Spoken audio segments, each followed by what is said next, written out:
Hello दोस्तों। तो इस वीडियो में बेसिकली हम लोग बेसल नॉर्म्स के बारे में पढ़ेंगे। ठीक है। यूपीएससी पर्सपेक्टिव से देखा जाए तो बेसल नॉर्म्स बहुत इंपॉर्टेंट टॉपिक है, रीजन बीइंग कि बहुत ज़्यादा न्यूज़ में रहता है। ठीक है, करंट अफेयर्स का पार्ट है। ठीक है। प्लस अब वही बात है कि इतना ज़्यादा न्यूज़ में रहने के कारण ये करंट अफेयर्स छोड़ करके अब स्टैटिक का पार्ट बन चुका है। ठीक है, तो इसीलिए बेसल नॉर्म्स को हमें बहुत अच्छे से पढ़ना है। इसी के साथ साथ यूपीएससी में जो बेसल नॉर्म्स के ऊपर क्वेश्चंस आए वो भी हम देखेंगे लास्ट में। ठीक है, हर 2-3 साल में बेसल नॉर्म्स के ऊपर एक क्वेश्चन आना फिक्स है, ये ट्रेंड बन चुका है यूपीएससी का। इसीलिए स्विफ्ट नॉर्म्स क्या होते हैं, स्विफ्ट नॉर्म्स के ऊपर में क्वेश्चन पेंडिंग है, आने वाले टाइम पे स्विफ्ट नॉर्म्स के ऊपर में क्वेश्चन आ जाएगा। पर बेसल नॉर्म्स, बेसल रिकॉर्ड्स के बारे में हम लोग अच्छे से पढ़ेंगे इस वीडियो में। इस वीडियो के देखने के बाद आपको with respect to Basel norms कोई डाउट नहीं रहेगा। ठीक है, तो चलिए हम लोग स्टार्ट करते हैं। तो बेसल नॉर्म्स के बारे में आपको ये पता होना चाहिए कि बेसल नॉर्म्स को इशू कौन करता है। तो बेसल नॉर्म्स को बेसिकली इशू करता है Basel committee on banking supervision. ठीक है, तो बेसल जो है बेसिकली एक देश है स्विट्जरलैंड में। ठीक है, वहीं पे कॉन्फ्रेंस हुआ था और वहाँ पे कुछ पॉइंट्स और कुछ रिकमेंडेशंस निकल करके आए थे। तो बेसिकली ये सेट ऑफ रिकमेंडेशंस है। हम लोग बोल तो रहे हैं बेसल बेसल बेसल, बट ये बेसल नॉर्म्स है क्या? तो basically Basel norms set of recommendations है फॉर रेगुलेशन ऑफ बैंक्स और सिस्टमैटिकली इंपॉर्टेंट फाइनेंशियल बैंक्स। कि बैंक्स और सिस्टमैटिकली इंपॉर्टेंट फाइनेंशियल बैंक्स जो है उन्हें किस तरीके से रेगुलेट किया जाए। आपको पता है कि बैंक्स का एनपीएस बहुत ज़्यादा बढ़ते जा रहा है। बैंक्स लोन तो दे देते हैं, लोन देने के बाद में बैंक्स का पैसा वापस उन्हें मिलता नहीं है, जिसके कारण बैंक का एनपीएस बढ़ते जा रहा है। नॉन परफॉर्मिंग एसेट्स बैंक का बहुत ज़्यादा बढ़ते जा रहा है। अपने बुक्स में बैंक जब अपना बैलेंस शीट निकालती है, बैंक अपना खुद का जब बेसिकली अपना बैलेंस शीट में देखती है, तो अब बैंक्स देखती है कि उनका एनपीएस इतना बढ़ चुका है कि अब उनके पास में कोई ऑप्शन नहीं होता है मर्जर और एक्विजिशन के अलावा। ठीक है, तो इसलिए गवर्नमेंट के बहुत सारे स्कीम्स भी चल रहे हैं, जैसे आप देखेंगे इंद्रधनुष स्कीम, जिसके ऊपर मैंने ऑलरेडी वीडियो बना दिया है, जिसमें गवर्नमेंट ने कहा था कि 70,000 करोड़ रुपीज हम लोग इन्फ्यूज करेंगे for the revival of the banking sector. ठीक है, तो इसीलिए बेसल नॉर्म्स का बेसिकली फॉर्मेशन मतलब रिकमेंडेशंस आता है, ताकि सो that banks have enough capital which can help them in need. ताकि बैंक्स अपने पास में कुछ कैपिटल अपने सारे प्रॉफिट्स में से, अपने सारे फंडिंग्स में से निकाल करके अलग से रख करके रखे, ताकि अगर डिफॉल्ट होता है लोन का अमाउंट, या फिर अगर डिफॉल्ट होता है कोई भी ऐसा सिचुएशन आ जाता है कि बैंक्स का पैसा डूब रहा होता है, तो उस केस में बैंक्स के पास में इतना रिजर्व है कि बैंक्स उस पैसे से अपना डिफॉल्ट पेमेंट जो है उसे मेकअप कर सके। तो यही पूरा आइडिया है बेसल नॉर्म्स का। ठीक है, तो बेसल नॉर्म, बेसल 3 जो है बेसिकली, देखिए बेसल 1 आया था, फिर बेसल 2 आया था, फिर बेसल 3 आया था। बेसल 1 कब आया, बेसल 2 कब आया, कोई पढ़ने की जरूरत नहीं है। ठीक है, हमें बेसल 3 के बारे में पढ़ना है। Basel 1 Basel 2 exam point of view से इंपॉर्टेंट नहीं है। ठीक है, यूपीएससी डेट्स आपसे नहीं पूछने वाला है कि बेसल 1 कब आया था, बेसल 2 क्या आया था। यूपीएससी इकोनॉमिक्स में आपसे कॉन्सेप्ट पूछता है, ये बात आपको पता होना चाहिए। तो बेसल 3 जो है वो बेसिकली इंट्रोड्यूस हुआ था 2008 में, फाइनेंशियल क्राइसिस आया था उसके रिस्पॉन्स में, और उसे अडेप्ट किया गया था till 2019 but postpone due to corona. मतलब बात था कि 2019 तक हम लोग बेसल 3 नॉर्म्स को इंडिया में अप्लाई कर देंगे। ठीक है, जैसे आरबीआई का मैंडेट है 9% के आसपास, अभी हम लोग देखेंगे, जस्ट मैं आपको एक आइडिया दे रहा हूँ। बट ये पोस्टपोन हो गया था कोरोना वायरस के कारण, और अभी तक बेसल 3, जब मैं ये वीडियो बना रहा हूँ अभी तक बेसल 3 मतलब अप्लाई नहीं हुआ, बात आपको पता होना चाहिए। ठीक है, अभी तक लागू नहीं किया गया बेसल 3 को। तो बेसल 3 में 3 तरीके के रिस्क कवर है, क्रेडिट रिस्क, मार्केट रिस्क और ऑपरेशनल रिस्क। तो क्रेडिट रिस्क मतलब क्या हो गया कि बैंक जब लोन ये सब प्रोवाइड कर रहे हैं, सामने वाले इंसान को बैंक ने लोन दिया, लोन का पैसा बैंक के पास में वापस नहीं आता है, तो लोन डिफॉल्ट हो गया, तो that is an example of credit risk. ठीक है, दूसरा मार्केट रिस्क, कि बैंक ने कहीं ना कहीं कुछ इन्वेस्ट करके रखा होगा, पैसा वैसा कुछ बॉन्ड सिक्योरिटीज ये सब खरीद करके रखा होगा, कोरोना वायरस जैसी सिचुएशन आ जाती है जिसके कारण बैंक्स का बहुत ज़्यादा घाटा हो जाता है, नुकसान हो जाता है, तो वो मार्केट रिस्क का एग्जाम्पल है। और ऑपरेशनल रिस्क क्या हो गया, risk of operating the banks, banks चलाने में जो खर्चा आता है, बैंक्स चलाने में जो ऑपरेशंस करने में जो खर्चा आता है, that will be covered under the operational risk. तो ये बात आपको पता होना चाहिए। अब हम लोग क्या क्या चीज पढ़ेंगे बेसल नॉर्म्स में, ये आपको पता होना चाहिए। सबसे पहले हम लोग देखेंगे कि कैपिटल एडुकेसी रेशियो क्या होता है, आरडब्ल्यूए रिस्क वेटेड एसेट्स क्या होता है, काउंटर साइक्लिकल कैपिटल बफर क्या होता है, पेंडिंग है क्वेश्चन आना कभी भी आ सकता है, रिस्क मैनेजमेंट और सुपरविजन कौन करता है बेसल नॉर्म्स में, लिक्विडिटी कवरेज रेशियो और नेट स्टेबल फंडिंग रेशियो, ये 5 पिलर्स हैं जो जिसके बारे में हम लोग को बेसिकली बेसल 3 में पढ़ना है। इसी के ऊपर क्वेश्चन आएगा। ये जो डेटा फैक्ट ये सब हम लोग पढ़ ले, एग्जाम पॉइंट ऑफ व्यू से उतना रेलिवेंट नहीं है। मेन ये 5 चीजों के बारे में आपको अच्छे से अवेयरनेस होना चाहिए। ठीक है, तो हम लोग कैपिटल एडिक्वेसी रेशियो के बारे में बात करेंगे, that is the capital adequacy norms, या फिर सीआरएआर भी कहते हैं इसे, capital to risk assets ratio भी कहा जाता है। तो ये बेसिकली होता क्या है, it is basically the percentage of banks risk weighted assets. तो कैपिटल एडिक्वेसी रेशियो कुछ नहीं है, बैंक्स का जो रिस्क वेटेड एसेट्स है उसका परसेंटेज है ये। अगर सिंपल टर्म्स में आपको बताऊं, देखिए आरबीआई का भी मैंडेट है कि हमें सीआरएआर को 9% रख करके रखना है, और इंटरनेशनल मैंडेट है कि 8% रख करके रखा है। मतलब आरबीआई और स्ट्रिक्ट है सीआरएआर के टर्म्स में, 1% और ज्यादा ही बोल रहा है मेंटेन करने के लिए। बेसिकली क्या है कि इतना कैपिटल सीआरएआर, बेसिकली आप ये समझ सकते हैं कि टोटल कैपिटल इतना बैंक को अपने पास में सेपरेटली रख करके रखना होगा, ताकि मुसीबत के टाइम पे, ठीक है, अगर कुछ अनफोर्सेबल सर्कमस्टांसेस आता है या फिर बैंक का पैसा डिफॉल्ट हो जाता है, तो उस टाइम पे बैंक के पास में इतना पैसा है कि उससे बैंक अपना डिफॉल्ट मेकअप कर सके। तो यही पर्पस है आपका प्रॉपर तरीके से सीआरएआर का, that is the capital adequacy ratio. जैसे रिस्क वेटेड एसेट्स क्या होता है अगर मैं समझाऊं तो, देखिए नाम से ही पता चल रहा है, रिस्क वेटेड एसेट्स, ठीक है। बैंक्स का मेन काम क्या होता है? लोन देना। बहुत सारा लोन्स जो बैंक्स देती है वो रिकवर नहीं कर पाती है।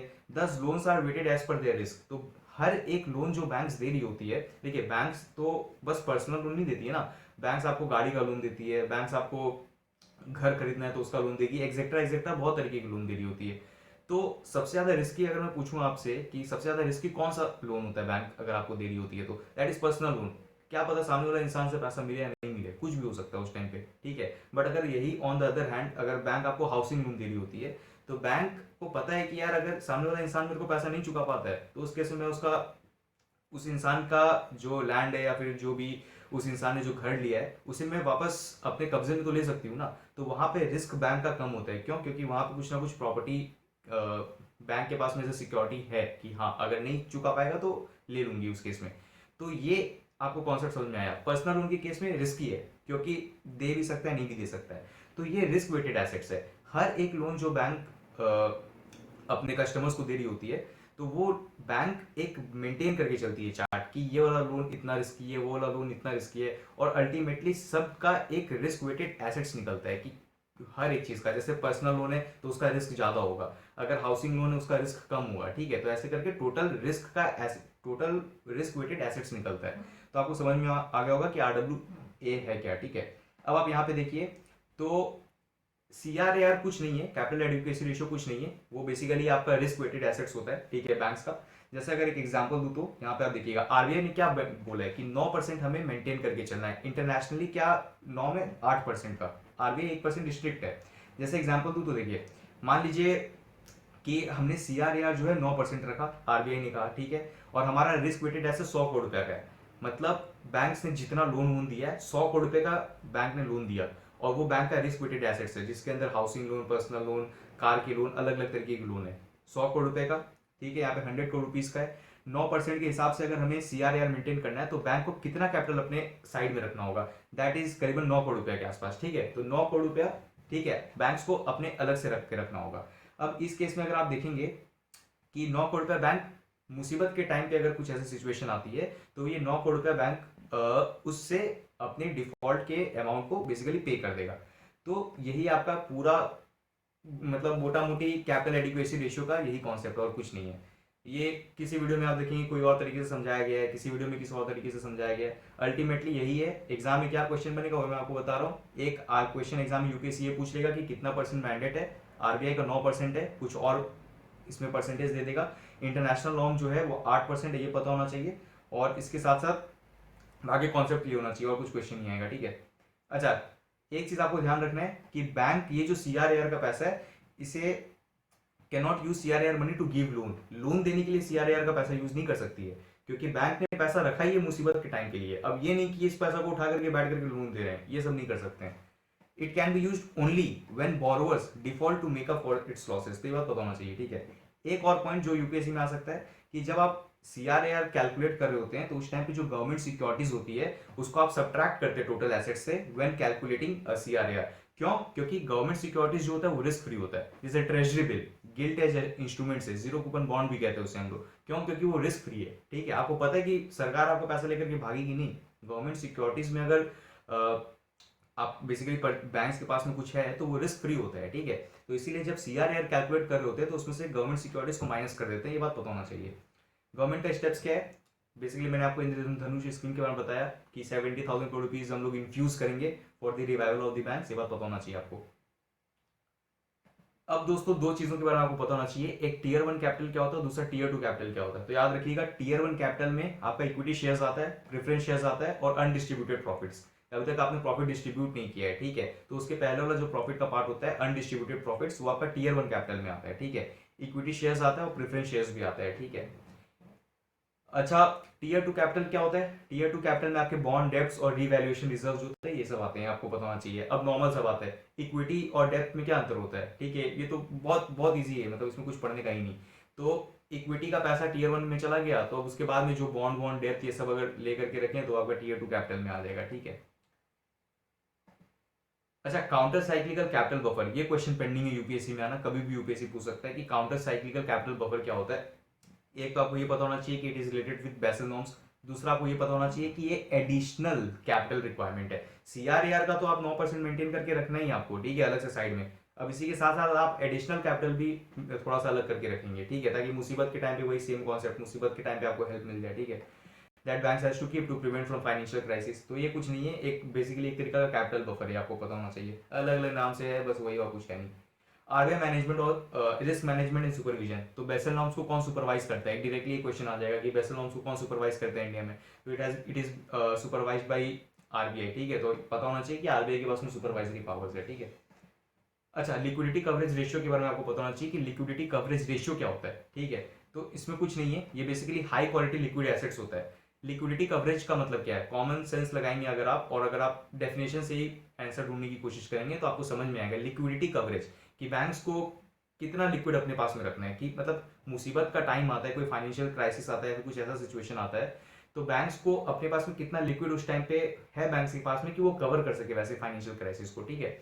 जैसे stock of high quality liquid assets, जैसे which can easily manage liquidity crisis for 30 days, तो ये 30 दिन का पीरियड याद रखिएगा, so that banks don't face liquidity during financial crisis. तो बैंक्स को अपने पास में कितना लिक्विड के रूप में एसेट्स रखना है, ताकि 30 दिन तक अगर कोई ऐसा फाइनेंशियल क्राइसिस आ जाता है तो बैंक 30 दिन तक उस सिचुएशन को हैंडल कर सके। जैसे कुछ एग्जांपल दूं तो गोल्ड, गोल्ड भी एक लिक्विडिटी क्राइसिस में बैंक कितना अपने पास में सोना रख सकती है, ठीक है, कि इजिली उसे कन्वर्ट कर दिया जाए कैश के टर्म्स में, ठीक है।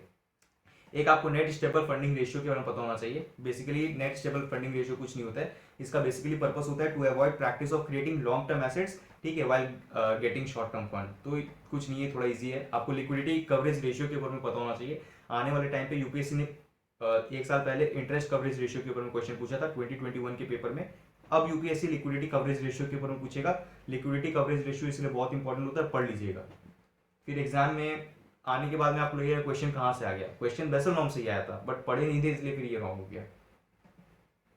स्विफ्ट नॉर्म्स के बारे में पता होना चाहिए दोस्तों आपको कि स्विफ्ट नॉर्म्स होता क्या है, ठीक है। बेसिकली मैं कोई कहीं पढ़ रहा था मैं, या फिर कोई मैं वीडियो देख रहा था जहाँ पे स्विफ्ट नॉर्म्स के बारे में बताया गया था कि बेसिकली पर्पस होता है स्विफ्ट नॉर्म्स का ट्रैक करने के लिए आर्थिक भगोड़ों को।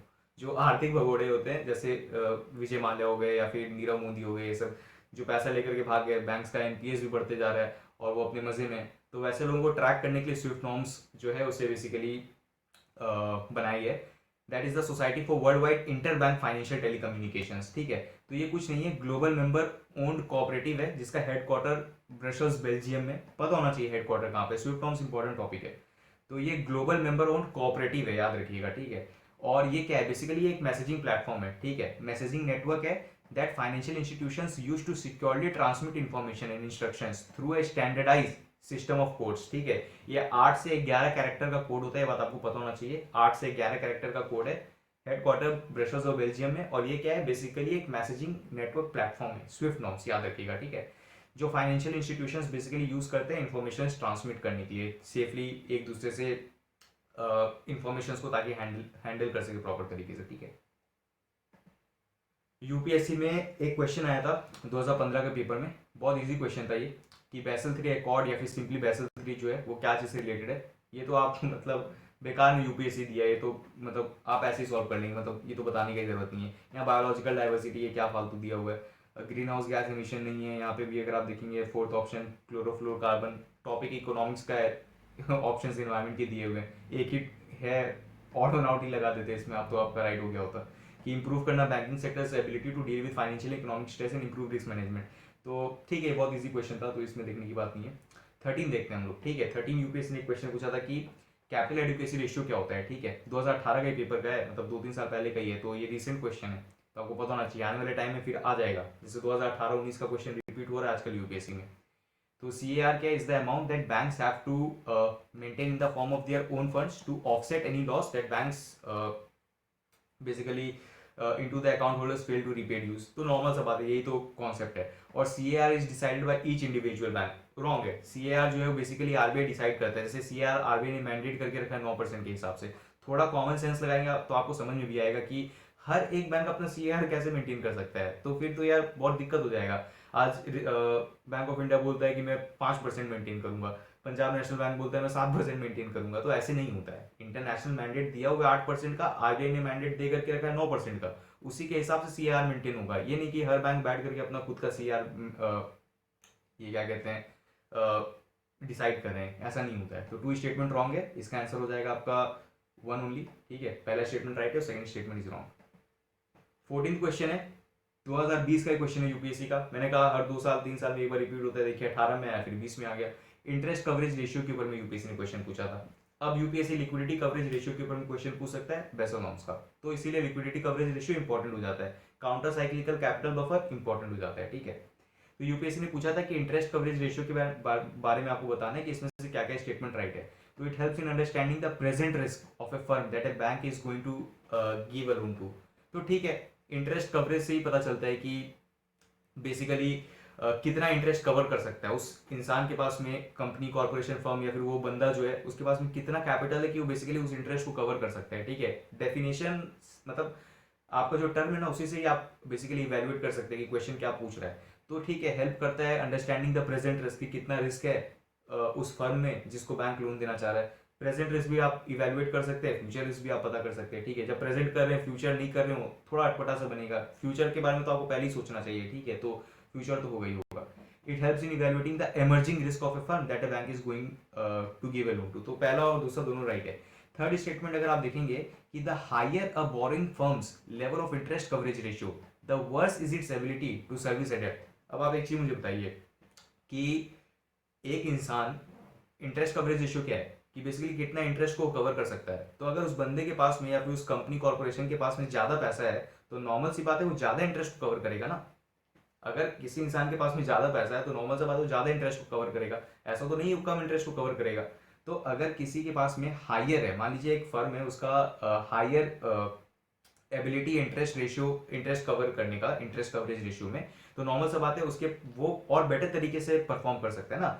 उसका एबिलिटी और बेटर तरीके से होगा अपने डेप्थ को सर्विस करने का। ऐसा थोड़ी है कि ज्यादा पैसा है तो मैं लोन चुकाऊंगा ही नहीं। अगर है ज्यादा पैसा तो सर्विस में डेप्थ को और बेटर तरीके से कर सकता हूँ। तो थर्ड स्टेटमेंट इसीलिए रॉन्ग है। The higher borrowing firms level of interest coverage ratio, ये इसका होना चाहिए द वर्ड्स की जगह में उल्टा हो जाएगा। ठीक है, the better it is its ability to service its depth, ये होना चाहिए। तो इसीलिए थर्ड स्टेटमेंट रॉन्ग है। थर्ड काटेंगे आप, यहाँ भी गया यहाँ भी गया, आंसर 1 and 2 ओनली होगा। हमने देख लिया पहला स्टेटमेंट भी राइट है, दूसरा स्टेटमेंट भी राइट है। तो इसी के साथ दोस्तों हमने बेसल नॉर्म्स कवर कर लिया और जितने भी इंपॉर्टेंट क्वेश्चंस थे with respect to Basel norms वो भी हमने डील कर लिया। यूपीएससी पर्सपेक्टिव से बेसल नॉर्म्स बहुत इंपॉर्टेंट है। स्पेशल फोकस आपका काउंटर साइक्लिकल कैपिटल बफर और आपका लिक्विडिटी कवरेज रेशियो पे होना चाहिए। साथ ही साथ कार का कॉन्सेप्ट भी आप पढ़ लीजिएगा, CRAR का, that is the capital adequacy ratio. और रिस्क वेटेड एसेट्स क्या होता है वो पता होना चाहिए। आरबीआई का मैंडेट क्या होता है ये पता होना चाहिए। इसके साथ अगर आपको इसका नोट्स डाउनलोड करना है या फिर कोई भी और चीज़ों का नोट्स डाउनलोड करना है तो आप व्योदम IAS के टेलीग्राम पोर्टल में जाकर के आप नोट्स डाउनलोड कर सकते हैं। कोई और चीज़ से रिलेटेड अगर आपको कुछ डाउट्स होती है तो आप कमेंट सेक्शन में बेसिकली आप मुझे कमेंट कर सकते हैं, मैं डेफिनेटली रिप्लाई करूँगा। और फिर इसी के साथ साथ हम लोग दूसरे वीडियो में मिलते हैं दोस्तों। चलिए फिर ठीक है।